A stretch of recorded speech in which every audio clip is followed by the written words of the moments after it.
Recovery plans have been in the works for the Salton Sea for decades, and a ton of money is poured into it. And as Nico Payne's reporting tonight, one of the biggest challenges for improving the quality of life is improving the quality of the air around the sick sea. For years, the community has been warned about the toxic air coming from the exposed playa around the Salton Sea.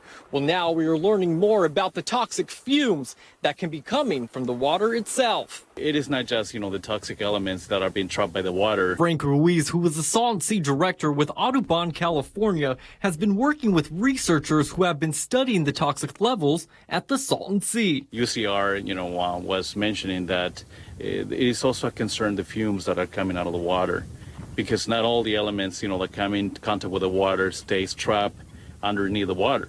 A lot of the elements change form and they become fumes. These fumes coming from the water, along with the toxic dust from exposed dry beds, have been the blame for many of the health problems the community has been facing. We commonly hear a lot of nosebleed issues, especially with young kids.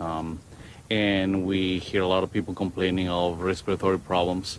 As a matter of fact, I think, in my opinion, we have, if not the highest, one of the highest asthma rates. Ruiz and community partners are doing their best to bring awareness to the Salton Sea by educating our youth who will be inheriting what was once considered a desert oasis. We're working on setting up some field study opportunities for our students out here. And so right now we're working with some of the community partners, and we're playing with some of our science equipment so that we can bring kids out here next year and get them involved measuring air quality, water quality. And though many look at the Salton Sea as a toxic wasteland, some people still want to experience it for themselves. Based on, the articles I'd read, yes, it was quite the place to come, I think, back in the 40s, 50s. How can this be fixed?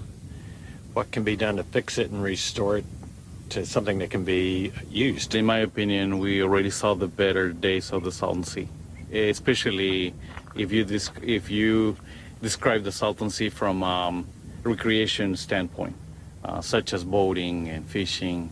I think those days are gone. Now, can we have other types of recreations? I think we can. And as studies continue here at the Salton Sea, advocates stress the importance of education and awareness within the community. Reporting at the Salton Sea, Nico Payne, NBC Palm Springs.